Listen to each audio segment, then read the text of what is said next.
कि आप पृथ्वी पर क्यों आए हैं, आपकी एग्जिस्टेंस क्यों है, आप क्यों आए थे, जरा बताएं हमें। उसके कुछ कारण थे। जो शिव सूत्र हमने समझे थे उसमें आपने बहुत गहराई से इस बात को पकड़ा होगा, दोबारा से समझिएगा कि आप तो कंप्लीट थे, आप तो आत्मा हैं, अभी भी हैं, लेकिन उसके ऊपर कुछ पड़ते हैं कर्मों की, उससे कषायों से बंधा हुआ है। अब वो जो कंप्लीट था उसमें से कुछ निकला और योग हुआ। विस्मय के कारण आपका थोड़ा अटेंशन भटका था। किसके कारण? विस्मय के कारण आपका अटेंशन भटका था और प्रकृति जो है उसके साथ योग हुआ था। प्रकृति के साथ उसका योग हुआ और फिर उसके बाद आप उसी संसार मार्ग पर चलते जा रहे हैं और उसी को माया कहा जा रहा है, जहाँ 1 से 2 से 3 आप भटके जा रहे हैं। यानी कि एक भव से दूसरे भव से तीसरे भव में हम चले जा रहे हैं। वो जो एक विस्मय हुआ था जिस वजह से आपका थोड़ा ध्यान प्रकृति पर लगा और उसका योग हुआ, वहाँ से इच्छा शक्ति पैदा हुई थी। ये जो आपकी इच्छा हुई थी प्रकृति में से कुछ देखने की, प्रकृति को लेने की, ये इच्छा जो है वही जड़ थी आपके संसार मार्ग में आने की। तो अब क्या किया जाए? क्या जाए? वापस कैसे जाया जाए? वापस कहाँ? वापस वहीं पर जाना है जहाँ से आप सब आए हैं। यानी कि आप आत्मा हैं, आप आत्मा हैं, आप खुद में कंप्लीट हैं, लेकिन फिर भी जिस कारण से आप इस संसार में आए थे, अब उन कारणों को समझने का वक्त आ चुका है। पहला कदम जो हमें उठाना है इस मोक्ष मार्ग में वो है सम्यक दर्शन। अगर आपको सम्यक दर्शन नहीं हुआ तो फिर मोक्ष का मार्ग नहीं होगा। इस बात को गहराई से आज ही गांठ बांध लीजिए। क्या होता है सम्यक दर्शन? जरा हमें भी बतलाएं। ये कौन सी नई चीज निकल कर आई है कि सीधा सीट बुकिंग चल रही है, जल्दी से लाइन में लग जाते हैं? वो तो आप समझेंगे, लेकिन उससे पहले समझिएगा, आप अगर 2 दिन में एक बार ध्यान कर रहे हैं 1 घंटे के लिए, तो आपके पास अगर 40 साल बचे हैं तो भी आप केवल 14,000 दिन उस दिन से बचे थे और आज भी 13,998 डेज बचे सिर्फ। ये इतने कम दिन बचे हैं आपके पास ध्यान करने के लिए, क्योंकि मनुष्य जन्म ऐसे ही नहीं मिलता है। ये बात आप लोगों को समझनी है, खुद से विचार करना है। तो अब इतने ही समय में, इतने ही नंबर ऑफ डेज में जो भी करना है वो अभी ही करना है। आपको कोई घुमाई फिराई बात नहीं, आप अपना जीवन वेस्ट कर देंगे। आप करना चाहते हैं अपना जीवन वेस्ट मत कीजिए, कोई फायदा नहीं है। क्या अगले 10 दिन में आपको सम्यक दर्शन हो सकता है? 101% अगले 10 दिन में आपको भी सम्यक दर्शन हो सकता है, अगर आपने पुरुषार्थ किया, अगर आपने विचार किया। सम्यक दर्शन क्या है? वो पहला कदम है आपके लिए। सम्यक दर्शन का मतलब है, पहला कदम है आत्मा क्या है, क्या हम आत्मा है या नहीं है, ये क्लैरिटी आपको होनी चाहिए। ये क्लैरिटी सबसे इंपॉर्टेंट है। आत्मा किसे कहते हैं? आप कौन हैं, ये विचार आपको करना होगा। आप अगर शरीर हैं, आपका बस किस चीज पर चल रहा है उसे खोजना है। आपका बस किस चीज पर, आपका कंट्रोल किस चीज पर चल रहा है उसे खोजिए। आपका बस अगर शरीर पर चल रहा है तो आप शरीर हैं, बस चल रहा है आपके शरीर पर, तो अभी खड़े हो जाए, खड़े हो जाए। बस चल रहा है ना, अब बैठ जाए। अब एक और काम कीजिए, साथ साथ अपनी एक उंगली निकालकर अलग से रख दीजिए, कोई दिक्कत नहीं है, रख दीजिए। नहीं रख पाए ना, आपका शरीर पर कंट्रोल नहीं है। इस बात को समझकर नक्की कर लीजिए, खत्म कर लीजिए कि हाँ शरीर पर कंट्रोल नहीं है तो मैं शरीर नहीं हूं। अच्छा, फिर दूसरी चीज क्या आती है कि क्या मैं, ये तो आप जानते हैं, आप घर नहीं है, आप मोबाइल फ़ोन नहीं है, आप कपड़े नहीं है, ये तो आप सब समझते हैं, शरीर भी नहीं है, तो अच्छा क्या मैं मेमोरीज हूँ? ये जो हर समय ये याददाश्त के बेसिस पर हम जो भी एक्शंस ले रहे हैं, ये याददाश्त, ये मेमोरी, क्या ये मैं हूँ? हो सकता है ना मेमोरी पूल हो, आप पूरा मिलाकर सारी मेमोरीज को आपको इकट्ठा कर दिया जाए तो आप मेमोरी हो। आपका मेमोरी पर कंट्रोल चलता होगा ज़रूर, ऐसा लग सकता है। आपका अपनी याददाश्त पर पूरा कंट्रोल चलता होगा, तो अब इस पर भी विचार कीजिए।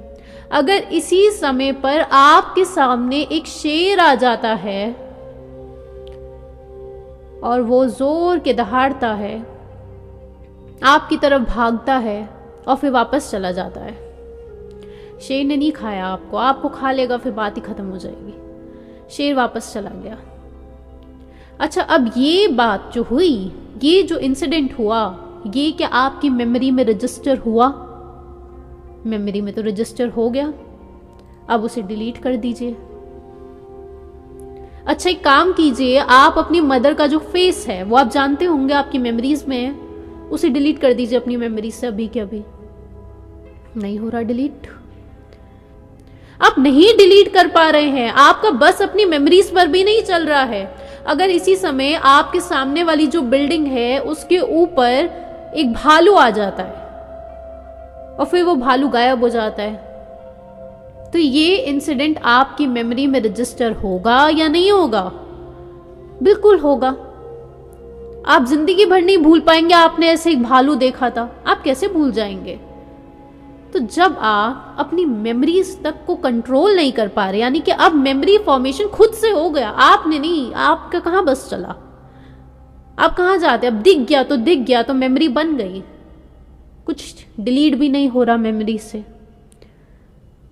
मेमोरी से डिलीट तो नहीं हो रहा, ना ही मेमोरी फॉर्मेशन में हम ज़्यादा हस्तक्षेप कर रहे हैं, ना ही ज़्यादा कुछ कर रहे हैं, मेमोरीज फॉर्म भी हो रही हैं। तो आप मेमोरी है, आप मेमोरीज को कंट्रोल कर पा रहे हैं? नहीं, आप याददाश्त नहीं है, आप शरीर नहीं है। अच्छा, भाव, वो तो हम होते होंगे कि गुस्सा आ रहा है, रोना आ रहा है, ये भाव तो हम होते होंगे, ये तो हमारे बहुत निकट लगते हैं। आप के सामने मान लीजिए कोई भी एक परिस्थिति होती है, अभी अगर आपकी गाड़ी पर कोई स्क्रैच मार देता है, हम अक्सर यही उदाहरण देते हैं, और ये स्थिति पर जा चुका है कि अब आप लोग की गाड़ी पर कोई स्क्रैच मारेगा, आप में से कोई एक शब्द मुंह से नहीं बोलने वाला है। इस बात के बारे में आप भी श्योर हो चुके होंगे। तो अब आपकी गाड़ी पर कोई स्क्रैच मारता है, गाड़ी ठोक देता है, तो अभी तक तो आपको इससे पहले गुस्सा आता था, अब गुस्सा नहीं आ रहा है, ये कैसे हुआ? आप तो भाव थे ना, यानी कि आपके भाव जो है वो कैसे बन रहे हैं? यानी कि कॉन्शियसली आप डिसाइड करते हैं कि आप वो इमोशन जगाएंगे या नहीं जगाएंगे। वो कैसे डिसाइड हुआ? अपनी मेमोरी से आपने डिसाइड करा। अब आपकी मेमोरी में बात फीड हो चुकी है कि इस बात पर गुस्सा नहीं करना है, और उससे पहले आप ही के पिताजी ने या आप जिस सिटी में रहते हैं वहां पर देखकर आपने डिसाइड करा, सीखा कि गुस्सा कर दो अगर कोई गाड़ी पर स्क्रैच मारता है। अब न्यू मेमोरीज बन गई, यानी कि मेमोरी का इस्तेमाल करके आप डिसाइड करते हैं कि अब मुझे ये ऐसे गुस्सा, तेज की बोल दो उसे गुस्सा कहते हैं, चीज उठाकर फेंक दो इसे गुस्सा कहते हैं, आंसू बहा दो इसे रोना कहते हैं, पिताजी चीख दे पहले ही रो दो, बात ही खत्म। कभी कोई गलत काम करते हैं ना, पहले ही रो दो। तो अब ये सब कुछ, ये सारे भाव, ये तो मेमोरी से आ रहे हैं। अब आप शरीर भी नहीं है, आप भाव भी नहीं है, आप मेमोरीज भी नहीं है, आप है कौन? आप कौन है? अब इस विचार में डूब जाए, आप है कौन? आपका ध्यान जो है, क्या आप वो है? इस विचार में डूबना है कि मैं आत्मा हूं। ये वो पहला तत्व है जो हमें समझना है। सम्यक दर्शन कैसे होगा, उसके लिए आत्मा है, उससे विचार करके स्वीकारिए। स्वीकार मत, अभी मत स्वीकारना, विचार करते रहे, विचार करते रहे, मैं हूं कौन, मैं हूं कौन। ऐसे समझिए कि 7 तत्व हैं। वो पहला तत्व है जीव। जीव मतलब आत्मा, यानी कि जो आप हैं। और दूसरा अजीव। एक जीव है और उसके अलावा जो है वो अजीव है। अब वो आप नहीं है। एक जीव, बाकी सब कुछ अजीब। इमोशंस वो भी अजीब। ये बात आपके अंदर उतर जाए जब, तो समझ लीजिए कि सम्यक दृष्टि हो जाती है। सम्यक दृष्टि अगर हो गई तो फिर सम्यक ज्ञान हो जाता है, फिर खुद से हो जाएगा, यानी कि चौथे गुण स्थान पर आप पहुंच जाएंगे। अजीव यानी कि इसे हम प्रकृति जो कह रहे थे, और जो अटेंशन था वो जीव समझ लीजिए। इसमें के कारण जीव ने योग करा अजीव से, या फिर अजीव ने योग करा जीव से, यानी कि आत्मा से। जीव मतलब आत्मा, आपके अलावा बाकी अजीव। तो अब उसने योग करा आपसे, उस प्रक्रिया को इस तत्व के रूप में जानना। तीसरा तत्व है आश्रव। अजीव मतलब नॉन लिविंग, मैटर, वो उसका एक पार्ट है, मैटर। तो अब वो जो मैटर था उसमें एक पार्टिकल होता है, उसे बोलते कार्मिक पार्टिकल। अब ये जो आश्रव है यानी कि अजीव में एक प्रकार का पार्टिकल है जो आपकी तरफ आ रहा है, यानी कि इन्फ्लक्स हो रहा है पार्टिकल्स का। अब ये जो आपकी तरफ पार्टिकल्स आ रहे हैं, इस प्रोसेस को आश्रव कहेंगे। अब वो जो पार्टिकल्स आपकी तरफ आए, उसके बाद चौथा तत्व आएगा जिसे कहते हैं बंध। अब आए तो आपके जीव से योग होगा, यानी कि बंध होगा। अब वो आपसे बंध गए। ये तो हुई नॉर्मल स्टेट्स, जैसे अभी तक होता रहा है कि पार्टिकल्स आए आपसे बंधे, पार्टिकल्स आए आपसे बंधे।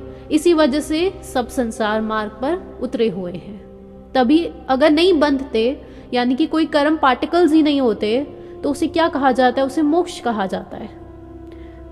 तो अब ये नहीं हुआ, तो अब क्या किया जाए? तो अब पांचवा तत्व है, उसे कहते हैं संवर। यानी कि अब जो जीव है उसने देखा कि ये जो पार्टिकल्स आ रहे हैं, मैं उन्हें अपनी तरफ ना आने दूं, उनको स्टॉप कर दिया। कैसे स्टॉप करा? अपना ध्यान सारा का सारा आपने अब खुद पर लगा दिया।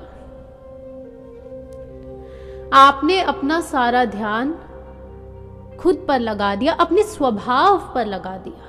अब वो पार्टिकल्स आए, आपसे बंध नहीं रहे हैं। क्यों? क्योंकि आपने स्टॉप कर दिया। इसे कहा जाता है संवर। उसके बाद आता है अगला तत्व कि एक ऐसी स्थिति जिसमें जितने भी आपके बचे हुए कार्मिक पार्टिकल्स हैं जो जीव पर चढ़े हुए हैं, उन सब को हम शेड कर देते हैं, जिसे कहा जाता है निर्जरा। कि अब जो बचे हुए पार्टिकल्स हैं, अब उनकी शेडिंग शुरू की जाती है, उसे कहेंगे निर्जरा।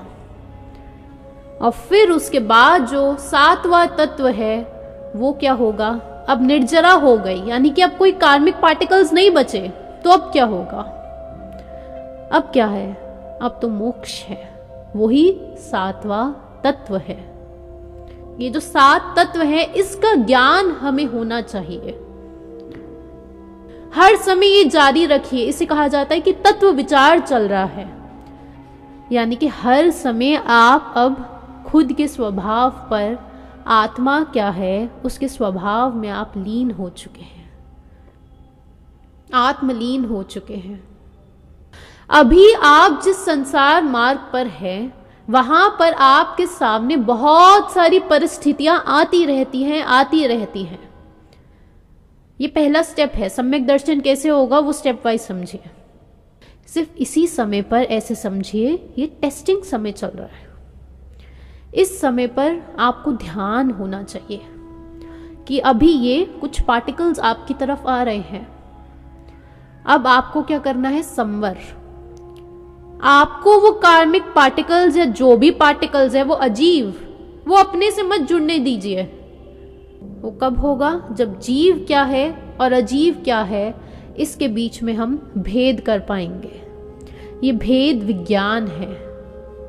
ये बहुत अलग स्थितियां होती हैं। सम्यक दृष्टि जिसकी होती है, आप जानते हैं, बहुत बहुत उदाहरण भरे पड़े हैं।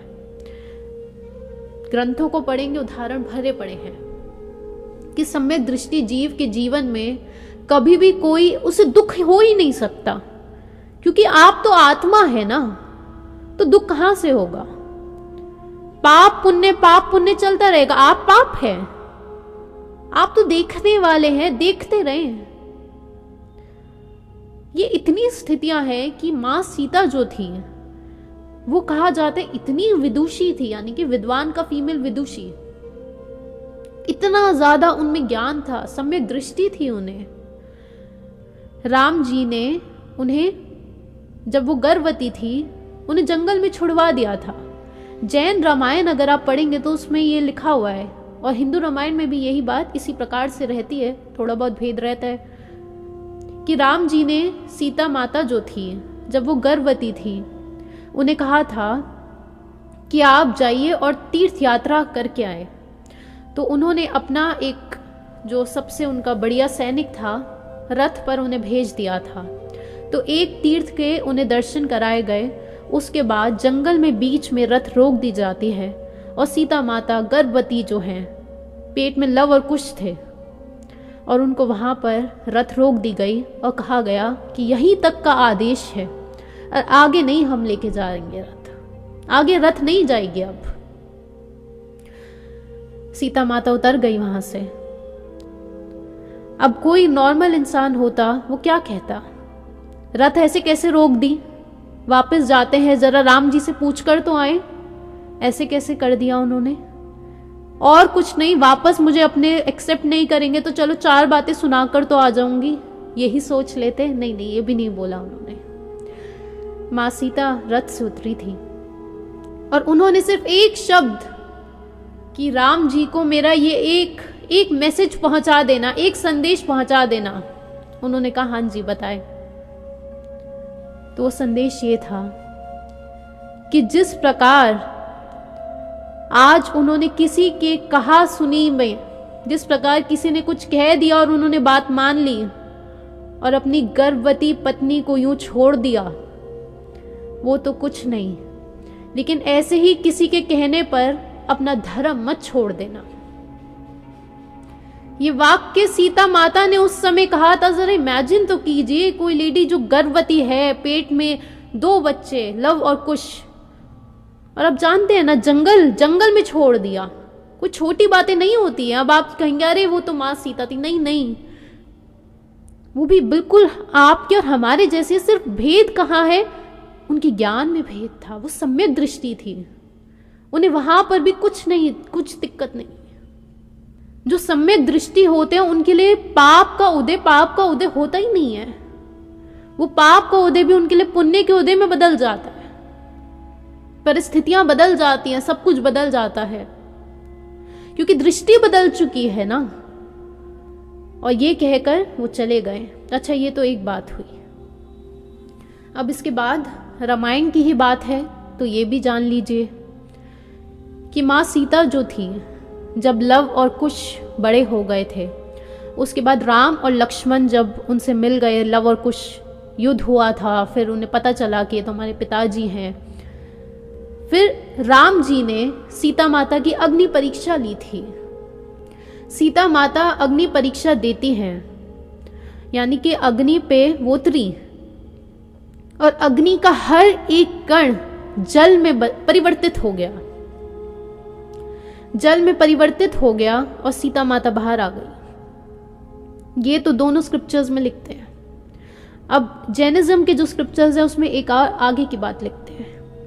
अब वैसे तो कहा जाता है कि सीता माता पृथ्वी में समा गई, लेकिन वो कहते हैं कि सीता माता बाहर आई उसके बाद पृथ्वीमती नाम की एक साध्वी थी, एक आरिका थी, पृथ्वीमती।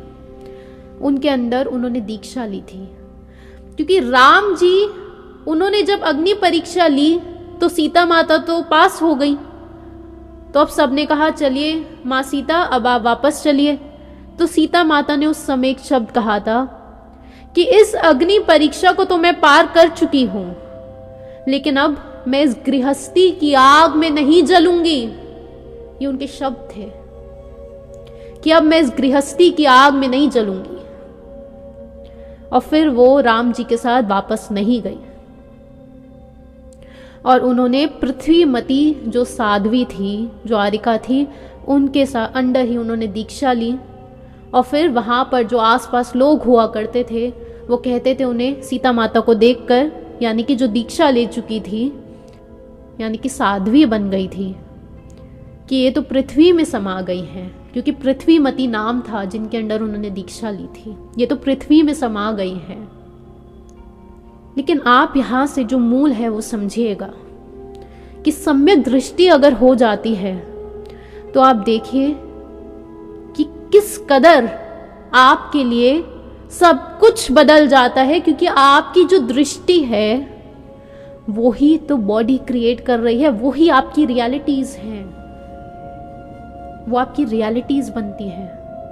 आपके लिए फिर बाहर कुछ नहीं है, क्योंकि बाकी सब कुछ अजीब है, सब कुछ अजीब है। अभी तो आप जिस संसार में हैं वहां पे परिस्थितियां हो रही हैं ऑलरेडी, लेकिन एक ऐसा समय भी आएगा जब आप विचार करेंगे अब क्या बचा है, अब कौन सी चीज है जो मेरी आत्मा को बांध रही है। आप उस पर ध्यान लगाएंगे, आप कहेंगे कौन से कषाय मेरे बच गए हैं, मान बचा है, लोभ बचा है, अब क्या किया क्या जाए। तब परिस्थिति ध्यान किया जाता है, यानी कि आपका अटेंशन स्पैन इतना लंबा हो चुका होता है कि आप सीधा उन्हीं स्थितियों पर पहुंच जाते हैं और फिर चेक करते हैं कि क्या बचा है। किन स्थितियों पर पहुंच जाते हैं जहां पर भाव उत्पन्न होते हैं, क्योंकि ज्ञान तो भावों के रूप में ही अंदर उतरेगा।